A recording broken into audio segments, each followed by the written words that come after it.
Hello Booktube, j'espère que vous allez bien.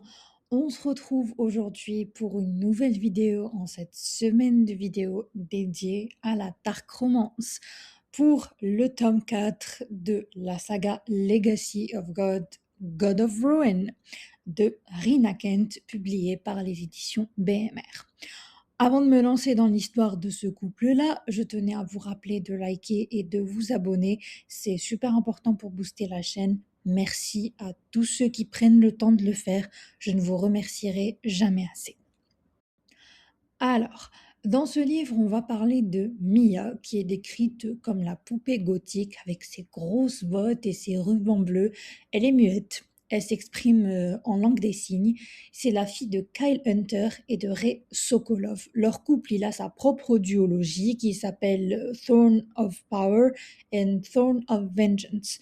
Le lien avec le tome 1, donc God of Malice, c'est que Mia, c'est la cousine de Killian au premier degré. La mère de Killian et la mère de Mia sont sœurs jumelles. La vidéo de ce tome-là, d'ailleurs, elle est dispo. C'est la première vidéo que j'ai sortie de cette semaine. N'hésitez pas à aller checker. Alors, Mia, c'est la princesse de la Bradva qui est établie à New York, là où elle a grandi avec son frère Nikolai et sa sœur jumelle Maya. On verra demain le tome sur son frère Nikolai, God of Fury. La sœur, par contre, elle n'a pas de tome dédié à son histoire d'amour. Et je suis allée un petit peu fouiner pour savoir si ça est un truc qui va sortir. Apparemment, non. Rina n'a encore dit qu'elle n'avait pas eu d'idée pour Maya. Donc peut-être qu'en vrai, elle aura jamais sa propre histoire. Anyway, comme son frère, elle a décidé de partir en Angleterre pour finir ses études supérieures sur l'île de Brighton, elle va à la King's University comme tous les autres enfants de la Bradva. Il faut savoir que l'histoire de Mia, elle commence dans God of Malice. La première fois qu'elle rencontre son love interest, c'est quand London a découvert que sa sœur Glyndon sortait avec Killian. Et London étant ce qu'il est, il a décidé de tout faire pour éloigner Glyn de Killian. Il a littéralement pris une clé et sous ses yeux était prêt à rayer sa voiture s'il ne quittait pas sa sœur. Mais Killian lui a dit vas-y, raye-la, je ne quitterai pas Glyndon. Donc il a mis sa menace à exécution et Mia, elle a assisté à toute la scène et a même demandé à son cousin pourquoi est-ce que London était encore en vie. Parce que faut savoir que c'est des enfants de la Bradva, et Mia et Killian. Donc pour eux, quand quelqu'un les attaque, en général, ils survivent pas le lendemain. Mais bon, vu que, rappelez-vous, London c'est le frère de la meuf de Killian, il peut pas le tuer sans risquer de perdre l'amour de sa vie. Donc voilà l'unique raison pour laquelle il n'a pas riposté, sur le moment du moins. Donc vous vous doutez bien que entre ces deux-là, c'est vraiment pas bien parti. Ils étaient même ennemis et par la suite, la relation est devenue bien pire parce que dans le tome 2, God of Pain, London a kidnappé Nikolai, le frère de Mia, pour des raisons que je vous ai citées dans la vidéo dédiée à ce tome-là. Alors Mia étant une dure à cuire et qui n'a pas supporté le fait que son frère se fasse kidnapper, mais aussi grièvement blessé par London, a décidé de se venger. Et comme il a organisé une soirée masquée pour son club Les Élites dans leur manoir, elle a décidé de s'infiltrer et de lui pourrir la soirée grâce à l'aide de son frère jumeau, Brandon. Oui, parce que Mia a une jumelle et London a un jumeau, juste pour clarifier ça. Alors, il lui a donné une invitation et elle a réussi à s'infiltrer avec sa propre jumelle, Maya. Seulement, London, il a remarqué qu'il y avait un truc bizarre et il a intercepté Mia dans les toilettes. Sauf que ben, London, il avait des attouchements envers Mia, si vous voyez ce que je veux dire, et ça lui a pas déplu, mais elle avait une mission, donc elle lui en a mis une entre, vous avez compris, les parties sensibles, et elle s'est barrée aussi vite que possible. Elle a mis son plan à exécution et pendant que London était en train de livrer un discours, du sang de porc lui est tombé sur la gueule. Et c'est à ce moment-là qu'il repère Mia dans la foule et qui lui fait un signe en mode je garde les yeux sur toi, je te surveille. Et c'est là qu'elle a attiré l'attention indéniable d'une bête, d'un monstre, London King. Il faut savoir que London, c'est quelqu'un de sans cœur, qui n'agit que pour son bien. Et si au passage il doit détruire des gens, il n'hésitera pas une seconde. De la manière la plus brutale et la plus dure qui soit. Depuis tout petit, il est comme ça fait partie de sa nature. Il est habité par une bête et s'il ne laisse pas libre cours à ses penchants, aussi noirs soient-ils, il finit par devenir dingue. Donc, il est un peu obligé de céder à ses penchants. C'est aussi un artiste de génie. D'ailleurs, son frère et sa sœur, donc son frère s'appelle Brandon et sa sœur c'est Glyndon. Je vous répète les noms parce que je sais pour que vous vous situez, même si vous n'avez pas lu les tomes précédents. Donc sa sœur c'est Glyndon, celle qui était dans God of Malice. Ils étaient toujours jaloux de lui depuis tout petit parce que c'est London le plus talentueux des trois. Depuis qu'il est gosse, on appelle London le génie de sa génération. Il a commencé à sculpter d'ailleurs depuis qu'il sait utiliser ses mains. Ses œuvres sont exposées et tous les critiques et ses professeurs le saluent son travail. Bref, c'est un génie et tout le monde le sait. Son art, il est unique, comme sa mère, et même sa mère, elle lui a dit à son adolescence qu'il avait dépassé son art à elle, qu'il était plus talentueux qu'elle. Sa mère, on a pu la voir dans Cruel King, c'était son tome à elle avec son mari Lévi.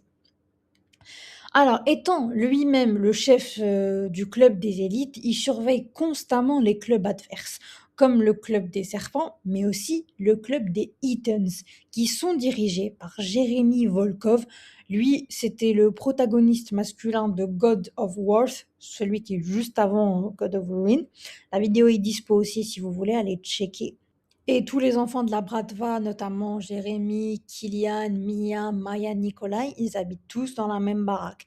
Et London, comme je vous l'ai dit, c'est un maniaque aussi du contrôle.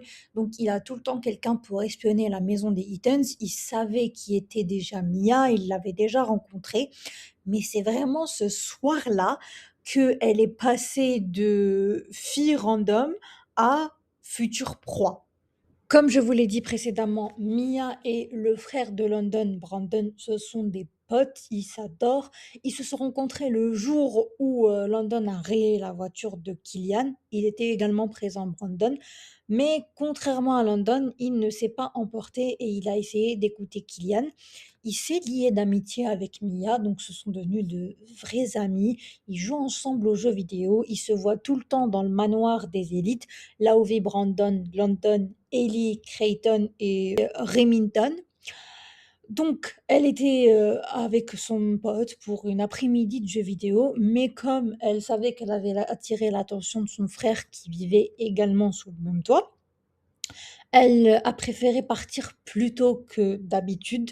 Comme ça, elle éviterait London et ses potentiels problèmes.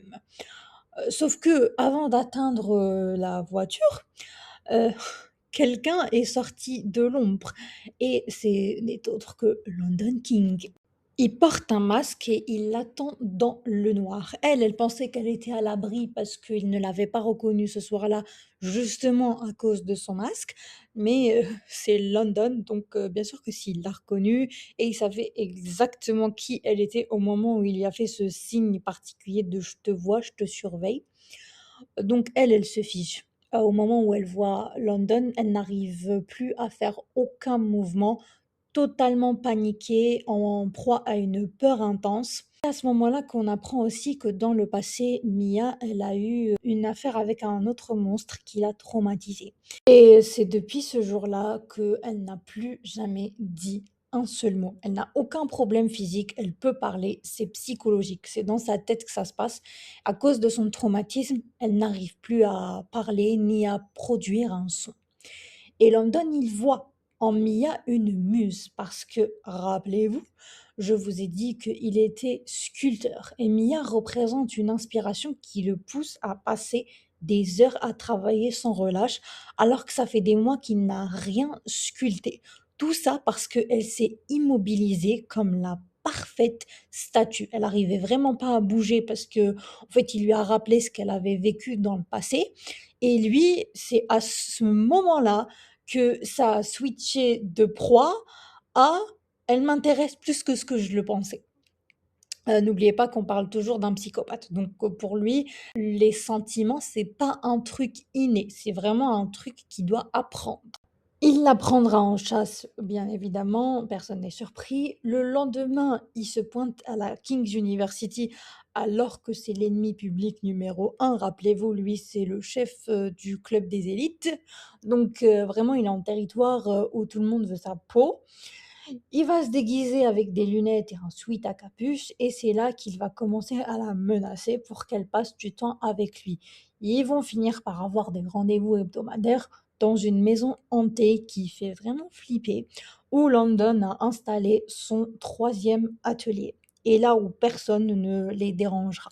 Alors ils vont bien évidemment avoir des rapports, hein, mais vu que Mia, elle est, vierge et qu'elle a aucune expérience dans ce domaine, il va y aller vraiment doucement. C'est étape par étape, ils commencent par l'oral et ensuite ils finissent par les pénétrations. Donc il est vraiment en mode, «Je la veux», mais il ne va pas la forcer. Il comprend ses limites et malgré le fait que ça les frustre, il les respecte. Il va pas au-delà de ce qu'elle peut supporter et ça, j'ai grave kiffé. Parce que Rina, malgré le fait qu'elle fait des hommes qui sont controversés et qui sont flous avec le consentement, n'empêche que c'est jamais un vrai VIOL. Il y a toujours, une certaine, attirance du côté de la fille et un certain consentement. Bien sûr, je dis pas dans tous les livres, hein, ça dépend des personnages, en fait. Et c'est là qu'on est, en droit de se poser les questions suivantes. Est-ce que Mia arrivera à surmonter son mutisme? Est-ce qu'elle et London vont arriver à être ensemble malgré la famille de Mia? Et surtout, est-ce que London ne se lassera pas de Mia et ne la détruira pas? Vous l'avez compris, pour ceux qui ne veulent pas se faire spoiler, vous vous arrêtez ici. Voici mon timecode pour, mon avis, mon analyse et mes citations préférées. Parce que oui, récemment, je vous ai rajouté mon analyse, donc je vous parle des personnages, ce que j'en ai pensé, ce que j'ai aimé et ce que j'ai moins aimé. N'hésitez pas à aller checker. Pour ceux que le spoil ça dérange pas, on continue. Alors bien sûr, Mia au début, elle résiste, mais London est quelqu'un d'obsessionnel, donc il ne la lâchera pas avant d'avoir obtenu ce qu'il veut. Et ce qu'il veut, c'est elle tout entière. Donc, elle finit par céder, notamment quand elle apprend qu'il est avec Cécilie, la fille qui avait un crush sur lui. Et quand elle le voit avec elle, elle ne comprend pas elle-même au fait pourquoi elle réagit comme ça et refuse d'admettre ses sentiments pour lui. C'est juste pas normal. Après cette altercation, ils retournent dans le manoir hanté et se mettent d'accord pour être exclusifs. Ils vont explorer les fantasmes de chacun, notamment en ayant des rapports endormis, mais aussi des courses-poursuites, exactement comme Cécilie et Jérémy, mais eux, c'est vraiment dans un contexte de maison d'horreur où tout se casse au point où London sauve Mia de plein d'accidents mortels à plusieurs reprises. Mais bon, les 2 ça les excite, d'avoir des situations pareilles, chacun son délire et trouvent en l'autre une part de la bête qu'ils abritent au fond d'eux. Oui, parce que Mia aussi, elle a un monstre, mais bon, il est 10 fois, voire 15, 30 fois moins nocif que celui de London, hein. Et ce qui fait que malgré leurs différences, eh ben, ça match très bien entre eux et ils ont même une routine de couple. Jusqu'au soir où Mia, au lieu d'aller rejoindre London comme d'habitude, elle a décidé de passer un peu de temps avec sa famille, ce que London n'a pas du tout apprécié, et a décidé de défier le frère de Mia, Nikolai, en combat clandestin. Ils se sont tabassés l'un l'autre. Nikolai, Kylian et Jérémy ont décidé de régler le compte de London, sauf qu'il est plus malin qu'eux et au lieu de riposter par des coups de poing, il a rappelé aux trois qu'ils tenaient chacun à une personne qui ne voulait pas voir London mort. Alors ils ont abandonné et ils sont rentrés et c'est là qu'on apprend que Nikolai commence à péter les plombs et a vraiment besoin de se défouler d'urgence sur London. Mais comme parce que lui aussi, il a un crush sur le frère de London, Brandon, la vidéo dédiée à leur couple sort demain, il n'en fait rien. Mia, elle va pas très bien parce que quand son frère rentre à la maison et qu'elle voit qu'il a été tabassé, ben, elle réalise que ça va être très compliqué parce qu'à un moment, ils vont apprendre qu'elle fréquente London et ça va pas bien se finir parce qu'elle devrait choisir entre sa famille ou son mec. Donc le dilemme de la meuf, il commence déjà à ce chapitre. Au même moment, Brandon lui envoie un message, elle le rejoint dans sa voiture et il lui fait comprendre que London n'est pas comme les autres et il est atteint du trouble antisocial et qu'il se fout de tout le monde et qu'il va finir par la briser. Avec tout ce qu'elle a appris, surtout, elle est très protectrice envers sa famille, donc quand elle voit son frère aussi tabassé par son mec, elle prend la décision de rompre avec London par texto et il la laisse. Je plaisante, bien sûr que non. Bon, vous pensez bien qu'il va pas du tout l'accepter après l'avoir confrontée en tête-à-tête dans des toilettes publiques. Elle lui fait comprendre que, en ce qui la concerne, elle ne veut plus rien avoir à faire avec lui. Alors, il débarque à son anniversaire et il annonce devant tout le monde, oui, y compris son frère, Jérémy, Kylian, que il va être avec Mia et que pour prouver sa bonne volonté, il fait la trêve entre leurs deux clubs. Donc les Élites et les Eatons ne sont plus en guerre. Vu que, les antécédents de ce couple-là, mais vraiment ils prédisaient pas un avenir radieux, tout le monde dans cette salle reste bouche bée et au fait, personne n'arrive à croire que London est en couple avec Mia. Mais, cerise sur le gâteau, il leur dit qu'il a tout fait avec Mia en termes de rapport S. Alors là, Nicolas, il pète les plombs et frappe London. Sauf que c'est son frère Brandon qui encaisse le coup à sa place et incite Len à sortir parce que maintenant, la seule obsession de Nico, c'est de buter London pour avoir osé toucher sa sœur. Il est très déçu d'elle, mais elle, ça reste sa sœur. L'autre, il peut le buter.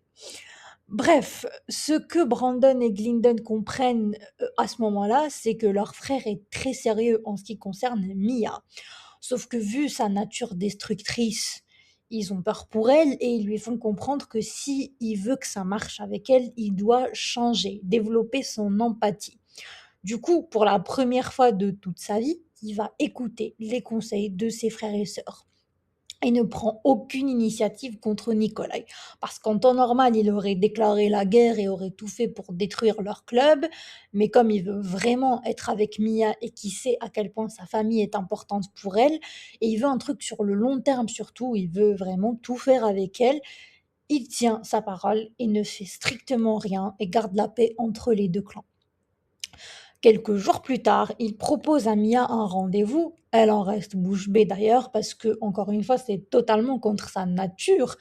Mais elle sait au fond qu'elle aime être avec lui, à défaut de l'aimer parce qu'elle s'est toujours pas avouée à elle-même qu'elle éprouvait des trucs pour lui. Mais elle sait que quelque part, elle est en paix quand elle est avec London. Donc lui, il fait vraiment, tout ce qu'un mec parfait, pourrait faire pour sa meuf. Il crée le décor de ses mains en mettant une ambiance tamisée. Il cuisine tous ses plats préférés, vraiment elle en reste bouche bée. Il sait tout ce qu'il y a à savoir sur elle, sa couleur préférée, son film préféré, absolument tout. Tu qu'à lui poser la question sur Mia, c'est un dictionnaire. Et bien sûr, ça ferait fondre n'importe quelle fille, hein, on va pas se mentir. À partir de ce moment-là et parce qu'elle voit tous les efforts que fait London pour elle, ben, ils redeviennent un couple. Ils ont, des moments trop, trop, trop, trop mignons. Notamment le moment, dans la serre où il y a la pluie qui tombe alors qu'elle s'occupait de ses fleurs et ils commencent à danser tous les 2. Je vous jure, cette scène m'a fait fondre comme un caramel au soleil par cette chaleur. Mais bon, vous vous doutez aussi que dans les livres de Rina Kent, la paix, c'est toujours de courte durée. Parce que malgré le fait que London ait déclaré la paix à Nicolas, Jérémy et Kylian, bah eux ils décident de le kidnapper parce que trop pas, il s'est attaqué à Mia. Donc pour eux, ils l'utilisent, hein.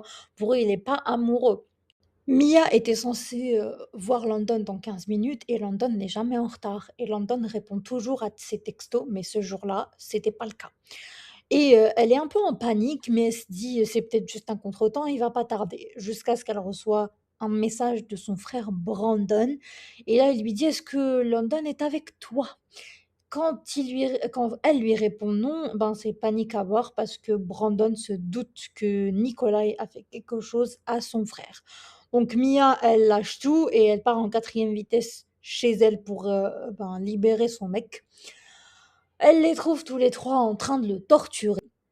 Il leur demande bien sûr d'arrêter, mais ils refusent. Et c'est là que l'un des deux s'en prend au poignet de London. Il leur dit que ben ses mains elles valent plus que parce que c'est un artiste de renom. Et là, Nikolai y voit une aubaine parce qu'il a trouvé un de ses points faibles. Alors il lui dit si tu veux garder tes deux mains, tu quittes ma sœur, tu la laisses tranquille, sinon je te les brise toutes les deux.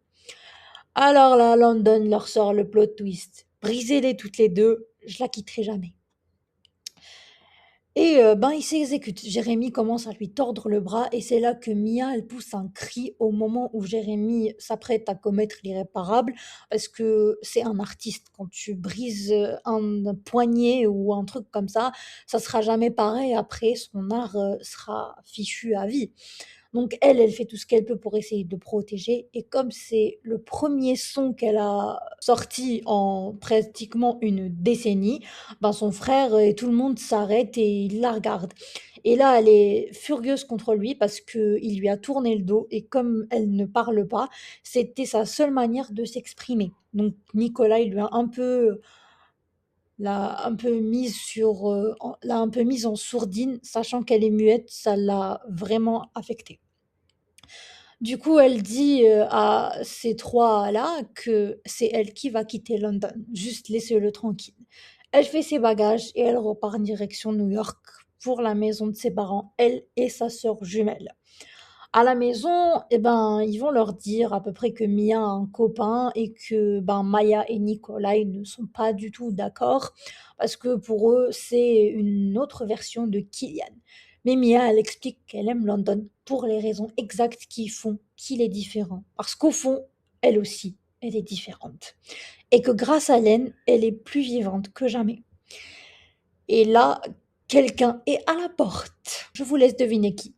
3, 2, 1. Et ouais, c'est London. Parce que quand elle lui a annoncé qu'elle partait pour New York, le mec qui lui a dit enfin, on va se battre pour notre couple, et elle était en mode je suis entre deux feux là, entre ma famille et toi, je sais pas vraiment. Ni une ni deux, il a pris le jet de son grand-père et il l'a rejoint. Et il s'est même excusé pour leur retard. Donc tout le monde en reste bouche bée. Mais il voit le changement de Mia. Avant London, Mia ne parlait pas beaucoup. Mais grâce à lui, enfin parler par langage de signes, hein, j'entends bien, mais depuis lui, elle est plus bavarde à ce niveau-là. Et en quelques jours, il a rencontré toute sa famille et il a charmé tout le monde, même son grand-père qui est un dirigeant de la Bratva haut placé, mais il a réussi à le mettre dans la poche. Tout le monde l'aime et le trouve extrêmement charmant, à part le père de Mia, qui, on a eu son point de vue dans l'histoire, a essayé de faire en sorte que le grand-père de London, donc Jonathan King, la duologie sur, son couple est aussi disponible sur ma chaîne. Il lui a dit: «Éloigne ton petit-fils de ma fille», mais il lui a dit qu'à part en étant Dieu lui-même, c'était impossible à faire parce que London, lui donnait même à lui du fil à retordre, alors que Jonathan King, c'est pas quelqu'un qu'on impressionne facilement, hein. Et moi, j'étais morte de rire. Hâte de lire, l'histoire des parents de Mia. Normalement, BMR les traduit bientôt parce que c'est juste après All the Truth, mais on sait jamais avec eux. C'est ça le problème.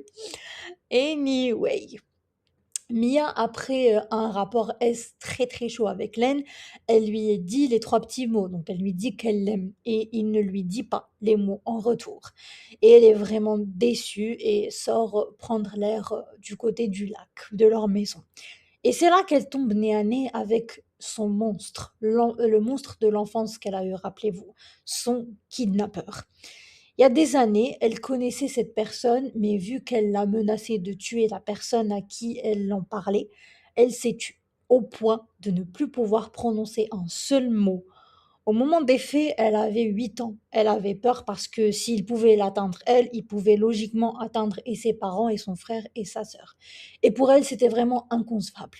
Et la coupable n'était autre que la nounou des jumelles, Madame Pratt. Mais le pire dans toute cette histoire, c'est que la personne qui a transmis toutes les informations de la route que les jumelles devaient emprunter ce jour-là où Mia s'est fait kidnapper, ce n'est autre que la sœur de Mia, Maya. Parce que depuis toute petite, elle était jalouse. C'était toujours Mia qui était la plus douce, la plus intelligente. Et un jour, elle a confié, du haut de ses 7 ans, à sa nounou qu'elle voulait se débarrasser de Mia. Et Madame Pratt y a vu l'opportunité de faire de la petite sa taupe parce qu'en échange de se débarrasser de Mia, elle pouvait se faire de la thune en faisant chanter les parents et elle a demandé la modique somme de 25 millions de dollars que les parents ont bien sûr payé. Quand ils sont restés 3 jours sans nouvelles de leur fille, ils ont failli perdre la tête. Moi, ce que j'arrive pas à concevoir dans toute cette histoire, c'est que, OK, du haut de tes 7 ans, tu as fait une boulette et un adulte s'est servi de toi, ce qui est totalement la faute de l'adulte. Mais une fois que Maya est devenue adulte, elle a continué à fournir des informations sur sa sœur à cette madame Pratt et ça, pour moi, c'est un non. Je suis désolée. Une fois que tu es adulte, d'accord, tu as peur que tes parents te punissent, mais à partir d'un certain âge, tu sais que tes parents t'aimeront toujours. Ils vont t'en vouloir, d'accord, ils vont être en colère sûrement, mais ils vont pas te renier parce que tu as fait une erreur quand tu avais 7 ans et pour moi, c'est là où j'arrive vraiment pas à pardonner à Maya sa bêtise parce que là, c'est plus une bêtise, mais c'est un acte conscient en étant adulte d'avoir livré le petit ami de ta sœur sur un plateau parce que Mia s'était confiée à London en lui disant qu'elle connaissait son ravisseur et qui lui avait dit que si jamais elle se confiait à quiconque, il allait tuer la personne à qui elle s'était confiée. Donc Maya n'avait pas à révéler le nom de London à ce moment-là. Pour moi, c'est vraiment entièrement sa faute à partir du moment où elle a eu 18 ans. Donc London, il intervient à ce moment-là et il se pointe en disant qu'il savait tout depuis un petit moment déjà parce qu'il soupçonnait Maya. Une fois où elle était au club d'échecs, elle avait une tête bizarre en voyant un homme. Cet homme, c'est le mari de Madame Pratt parce que oui, les kidnappeurs n'ont pas lâché Mia durant toutes ces années. Ils l'espionnait, la traqué comme vous voulez, la stalké. Et quand il a vu ça, London, lui, c'est un génie, donc il a tout de suite compris qu'il y avait un truc qui se passait. Il a piraté le téléphone de Maya et il a eu toutes les infos qu'il voulait. Et bien sûr, là, il est prêt en mode de si tu touches un cheveu de Mia, je te bute. Madame Pratt, quand elle comprend que ben London, il a envoyé son mari en tôle et que si elle ne laisse pas Mia, il va la buter, elle commet l'irréparable en lui tirant dessus. Mais lui aussi, il a riposté et il a tiré sur Madame Pratt, lui éclaboussant la cervelle. Donc elle, elle est morte sur le coup, mais London, il est grièvement blessé. Et c'est là que Mia, elle prononce les premiers mots depuis une décennie déjà, en criant le nom de London, en hurlant plutôt, je pense. Avant qu'il s'évanouisse, il demande à Mia de répéter son prénom. Bon, il est tout de suite hospitalisé, Mia le suit à l'hôpital et c'est la douche froide en ce qui concerne sa sœur. Elle veut pas la voir, elle veut pas qu'elle soit près d'elle. Dieu merci, Madame Pratt, elle a bien raté London, elle a juste effleuré son épaule, donc tout va bien, il se réveille et Mia va direct le voir.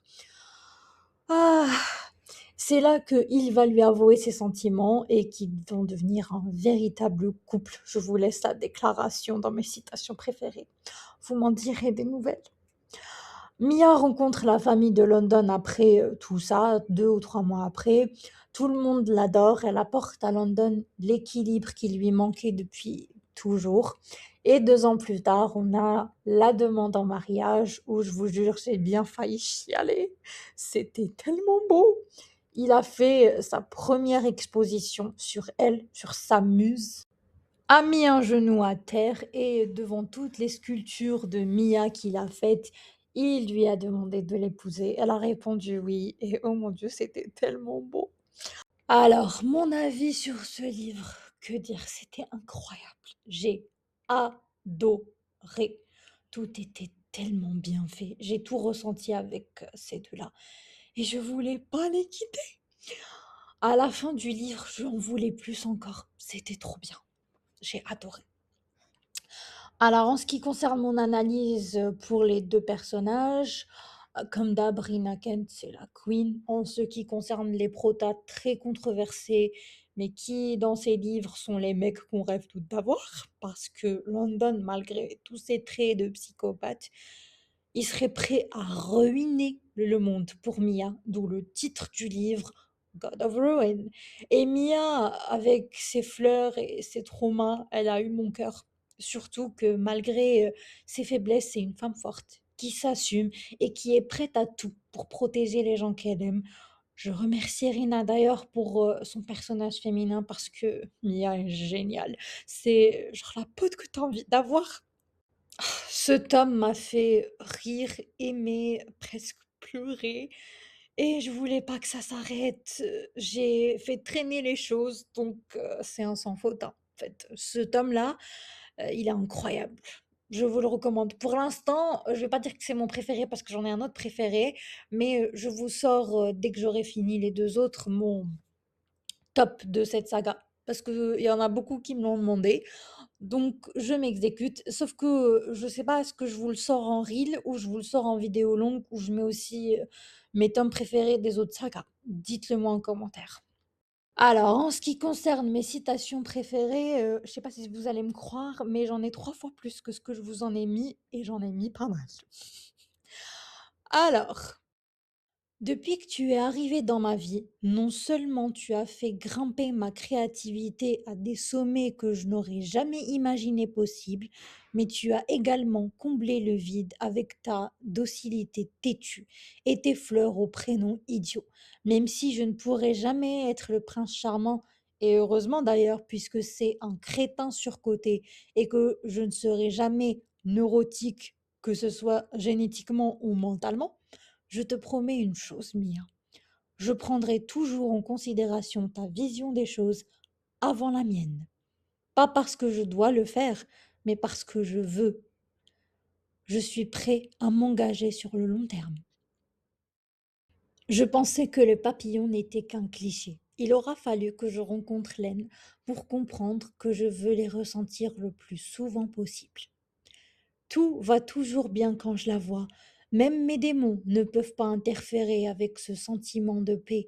Elle a réussi à les dompter, rien que par sa présence. Et je vais m'assurer de faire plier les siens avant qu'ils ne réussissent à la blesser, quitte à y laisser la vie. Rien n'est jamais trop long tant que je retrouve Mia de l'autre côté. Sérieusement, je ne sais pas comment je pourrais avancer sans sa folie dans ma vie. Ma bête rugit, comme si elle ne s'était jamais endormie. Voilà ce que Mia possède, et que personne n'a. Ce n'est pas une proie pour ma bête, c'est son autre moitié, le yin de son yang, le sauvage de son indompté. N'est-ce pas complètement fou de trouver la paix auprès d'un monstre? Je n'ai jamais imaginé réparer London. Au contraire, je suis tombée dans son piège, comme si c'était là qu'avait toujours été ma place, dans la pénombre excitante, dans la chasse animale, dans la baise explosive. Parce que oui, c'est ce que ces deux-là représentent, vraiment un duo très explosif à tous les niveaux, surtout au niveau S. Il y avait des scènes où j'étais en mode OK! Mais bon, Rina, c'est ça son truc. En fait, elle utilise toujours le smut pour nous choquer et ça marche. Parce que ces 2-là, waouh! J'avais jamais vu ça dans ces livres avant. Même, dans Deviant King, pourtant c'était hard, mais là, c'est un tout autre level. Rien à dire de plus sur ce livre. Je vous laisse. J'espère que cette vidéo vous aura plu. N'oubliez pas de liker et de vous abonner. Merci à tous ceux qui prennent le temps de le faire. Je ne vous remercierai jamais assez. On se retrouve dès demain pour God of Fury avec le frère de Mia, Nikolai, et le frère de London, Brandon, pour leur couple à eux. Ciao!